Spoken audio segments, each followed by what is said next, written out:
Michael changed the game because everyone tried to do the things that he did. He would drive down, dunk on people with his tongue wagging and all that stuff. What he became, the evolution, I mean, it was like, wow. When you have a guy with the kind of notoriety, the kind of popularity that Michael has, it's good for the whole entire league. You know, y'all keep calling it the double nickel game. He dropped 55, and you know, he made a line, and I thought he was going to coming out party for him. You know, he showed the league, the world, that he was still great, and he went on to win 3 more championships. According to him, he retired for 2 years to give the rest of us an opportunity to try to win a title, and according to him, I didn't take advantage of it, so he had to come back to show the world that he's the man. What a spectacular view from the water of New York City, where today the thing on everyone's mind is basketball. Welcome, everyone. I'm Kevin Harlan, joined by Coach Mike Fratello and Clark Kellogg.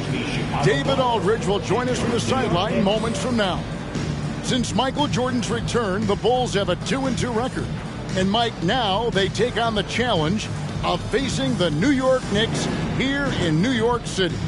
Kev, lots of people wondering if MJ is back to 100%. You look at his stat line as of late, he's just below his career averages. After only 4 games, Clark, it's probably fair to say Jordan is still getting up to speed. And getting back into shape, too, Kevin. Yes. You can't get your legs back overnight, particularly when the games are coming as fast as they are. You don't get a lot of practice or conditioning time. But as he gets into the swing of things, there's no question his numbers will come back, too. Boy, but this game could ignite him.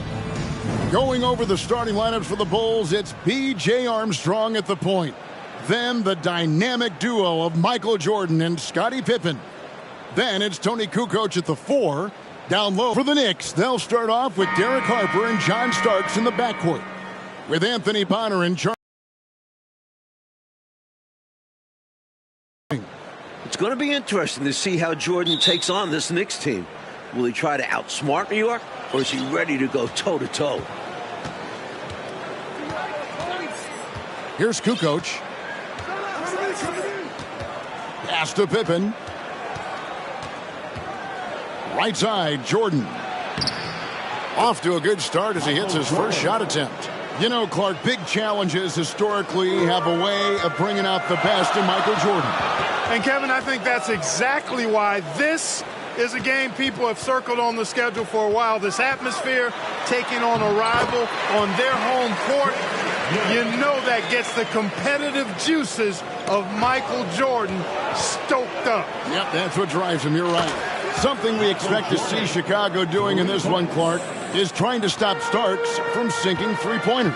Yeah, because if he gets going from behind the arc and finds a rhythm, that could mean real trouble for the Bulls. So I think they'll try to run him off the line and keep him from knocking down threes all game long. That'll be a chase to watch. And here's Ewing, following the three-pointer by Michael Jordan. That one doesn't drop. Yeah, he just flat-out tricked that one, missed it, and has no one to blame but himself. Another 3 for Chicago. Just 2 days ago, Jordan hit a buzzer beater to steal the win off the Atlanta Hawks. Not bad for only your 4th game back in the NBA. You know, he also, Mike, was the leading scorer in that game as well, racking up 32 points. Chicago fans were very glad to see him show up like that in the clutch. Right now, Coach Fratello firing on all cylinders. Yeah, there's a nice flow to this offense right now. A three-pointer is right on target. And you see Jordan wearing number 45 out there.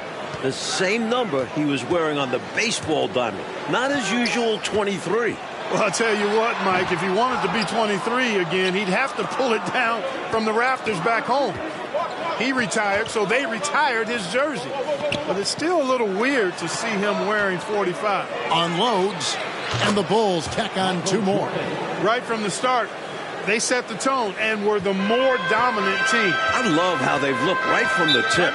doing an amazing job building this lead. And so New York calls timeout. They're first.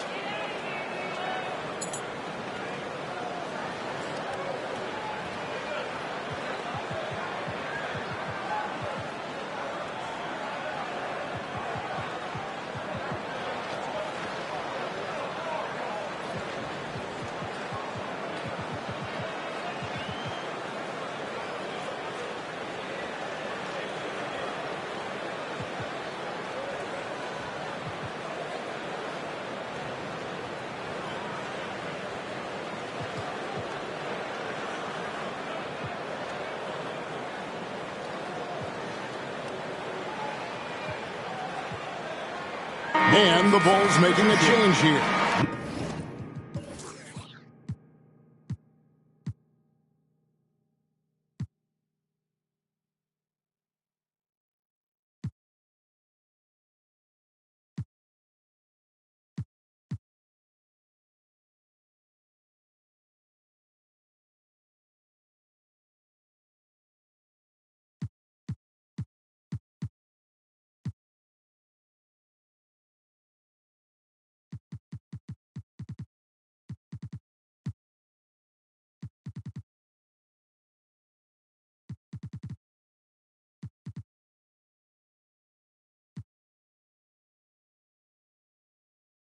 Longley's checked in. Here's Ewing. Passes to Oakley. If you're just tuning in, we've played about 2.5 minutes here in the first. Here is Bonner, defended by Pippen. 4 on the clock. New York, no good that time either. Hey, Clark, something we're going to be watching closely. John Starks in his defensive effort right now against Michael Jordan. Kevin, that is a ginormous task, but one that Starks doesn't back away from. And I think he's up to the challenge. He knows how to be a pest and make it difficult for Michael Jordan and limit MJ's effectiveness on the offensive end. It is going to be must-see basketball. Yes, sir. Here's Jordan. The Knicks making the shot. From deep three-point range, it's hauled in by Ewing. Knicks trail by 12. And there's John Starks on the assist by Harper. Nice high-percentage shot for New York. We might see them relying on those easier looks going forward. As a bigger and older squad, that's what they should be about. A couple big names from New York have missed time this season with injuries, including Oakley. So, yeah, they try to not overwork themselves and go after simpler shots. Their scoring has been a problem, been tough to handle. And it's enabled them to establish a substantial lead in the early going. Harper the pass to Oakley. Here's Ewing, and there's another one for the Knicks. Things had been going a little bumpy for the Knicks this season, but ever since New Year's Day, they've been playing great basketball and look pretty intimidating out there. Yeah, I'd agree with that, Mike. Their record since the new year, a very impressive 31-11. I think that sends a clear message to other teams around the league that we're here and they have real playoff aspirations and potential. They got a great look, close in. Sometimes the ball just doesn't go through the hoop. And 3 from Jordan. Michael Jordan all over Starks in this one. No answers for him so far. Training threes left and right, making it rain from behind the arc. Nothing the D is doing has worked, which is why they are going to continue gunning from outside the